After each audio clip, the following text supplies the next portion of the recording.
Hey guys, how's it going? I just wanted to actually do something a little different here, so that I want to call a Plebs guide. So today I want to go through one of my favorite gods, builds, and kind of a little bit of a move set.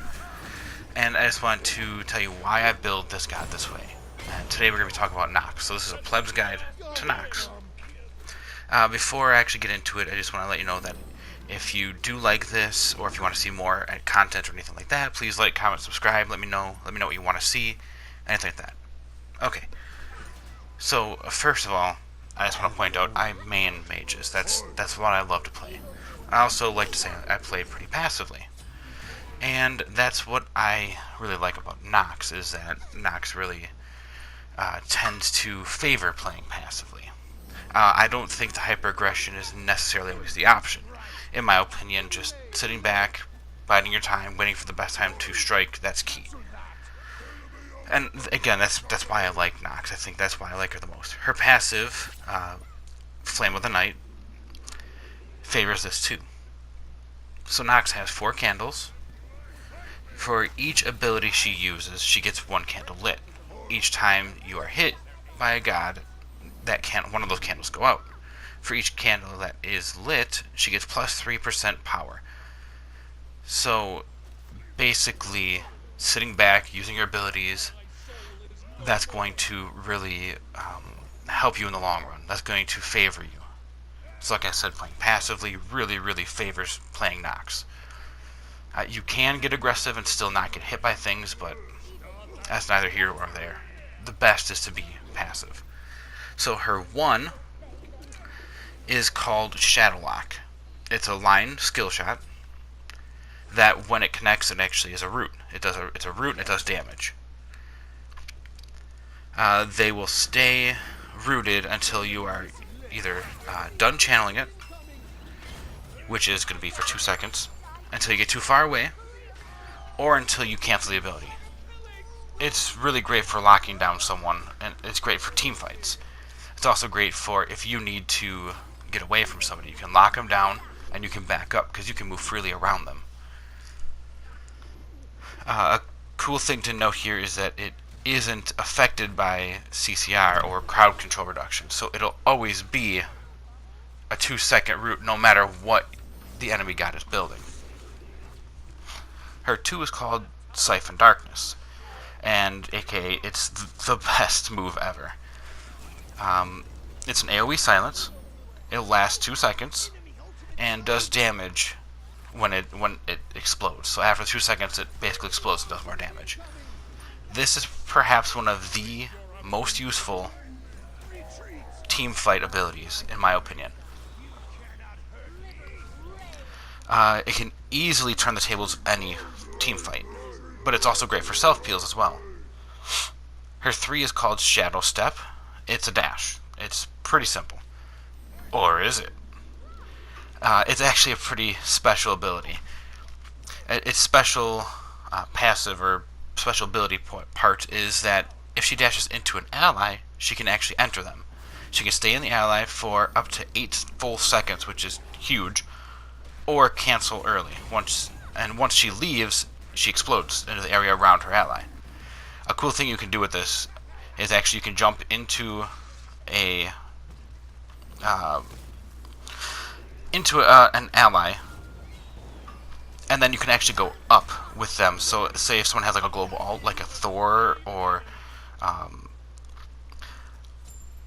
anything like that, like a Ratatasker, you can actually jump up with them, and as soon as they land, you can actually land and explode as well. It's huge. You can do so many cool combos with it. And say you're at about the 7-second mark, and then they decide they want to jump up in the air. You'll actually stay in them while they're in the air until they land, and you'll automatically be dispelled.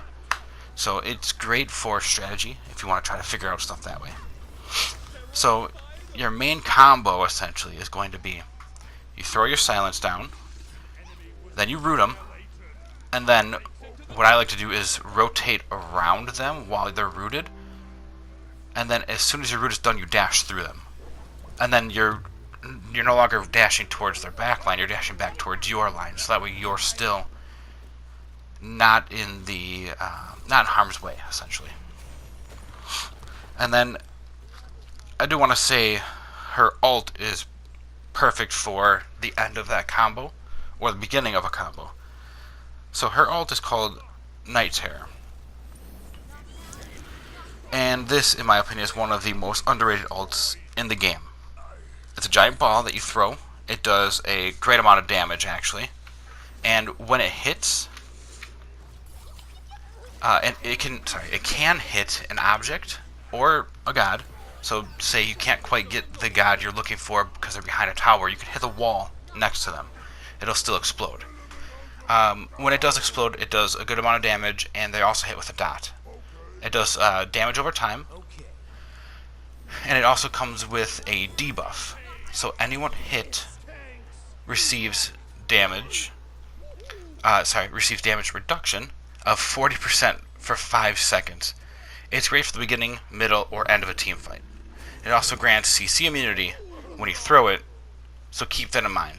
So it's really great for getting out of a sticky situation. So say an Ares is ulting, you could turn around and ult and get out of his chains. So it's very useful. You can use it, like I said, to start a fight, and that's actually not only you're doing a bunch of damage so the rest of your team can finish them all off, but you're actually making it so the enemy team does less damage. I also mostly use it, though, for a kill confirm. Someone jumps away, they're trying to get away, you throw it, it explodes, hits them. If they don't die, you have a few seconds of tick damage before they actually do die. And I've confirmed a lot of kills that way. So here is the fun part. I'm going to tell you about what I build on Nox and why I build it on Nox. I just want to do a quick disclaimer. This is for casual games. This is for games that aren't Conquest. Conquest is always going to be a little different. This is just for casual games like Clash, Joust, things like that. And again, this is my build. I think this is the best build, not necessarily your best build. And everything is going to be situational. That's the best part about Smite. So first thing I'm going to do is I'm going to build Book 2. So going to the Book of Thoth tree, you're going to build Book 2. On your first back, you should be finishing your Book of Thoth. Next, go to Blue Boots. I like the Blue Boots because it gives you the mana, which with the Book of Thoth also gives you more power, and it also gives you cooldown. So, and plus it gives you the same amount of power as the pen boots, but obviously you don't get the pen. The next thing I do is go into Chronos Pennant. So the way I like to play Nox is spamming abilities. You need to kind of be doing that, get your silence down as soon as possible, all the time, so you're disrupting the entire team. And then you're going to go to the Old Red Spear, or Spear Desolation, as it's called in-game. And that's going to give you a good amount of power, a good amount of pen, and also gives you cooldown. So now you should be at max cooldown. You should be throwing down your silences every at least 10 seconds. You get your root up constantly. Your ult, I think, comes up under every minute, so you have a lot of team fight potential and a lot to add to a fight. The next thing I'm going to go into, the next two things are situation. I tend to like going either Bancrofts, because it does give you mana, so power, and then lifesteal. Gem of Isolation, which is great for, especially with your ult, or if you root someone, it's going to slow them. It gives you health, a little more survivability. Some other ones I like to do would be Obsidian Shard, if you really, really need that extra pen. I know that Obsidian Shard should be built on almost every mage, but in my opinion, it's not as necessary unless you're going against really tanky targets. Or a Soul Reaver. The Soul Reaver is great because it hits 130 power and I think 300 mana, which also gives you more power at Book of Thoth. Plus it does more damage on each tick of your tick damage, so it's just great. Adding in a defensive item here or there if needed, so sometimes if you're battling a Loki, maybe throw in Breastplate of Valor, something like that, something with mana to help with your power still, or if you really want to, you can also do one of the cloaks. I like Cloak of the Magi because it gives you that CC immune as well. So anything like that. Again, in spite of everything situational, but my main build is going to be Book of Thoth, Blue Boots, Chronos Pennant, Spear of Desolation, and then I'll probably go Gem of Iso and Soul Reaver. Sometimes I'll go Bancroft, so I'm getting beat up a lot. So Book of the Dead is also good too, especially if you already have all that mana. I feel like this is just a great balance of power, cooldown, and mana. Now, if you're playing support in Conquest, which I've played a lot of Nox support and I really like it, it's one of my favorite roles to play when I'm playing support. I'll change it up a bit. I'll start with the Guardian's Blessing. I'll go and Guardian's Blessing, Boots, and Pots. And then I also grab Meditation. And I finish on my first back. I'll finish my Blue Boots, and then I go into a Gauntlet of Thebes. Then I'll go Chronos Pennant. Then I'll go probably Red Spear, Bancroft. I'll do stuff like that. And I don't necessarily go all aura items or all defensive items, but I'll do the defensive hybrid items. That way I have health, I'll have cooldown, I'll still have some defense, some tankiness if I'm taking a couple extra shots. But mostly what you're doing as a support Nox is disrupting. Disrupting, locking down, stuff like that. So, once again, this is my build. If you build something different, if you have a different strategy, let me know. I really think that the Book of Thoth build is very strong right now. I think that it's really the best for almost every mage to start. I know that sometimes some people will build the Mage's Blessing, which that's fine. That works too. It does give you cooldown once it's evolved. It still gives you some MP5, so completely alright, but I feel that starting Blue Book 2 gives you a huge power spike right at the beginning.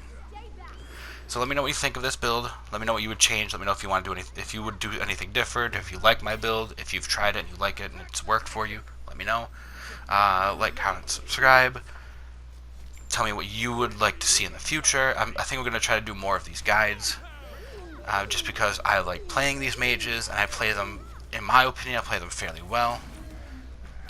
Anyway, you have a great rest of your day.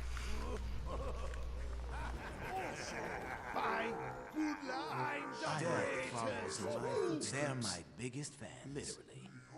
What? You get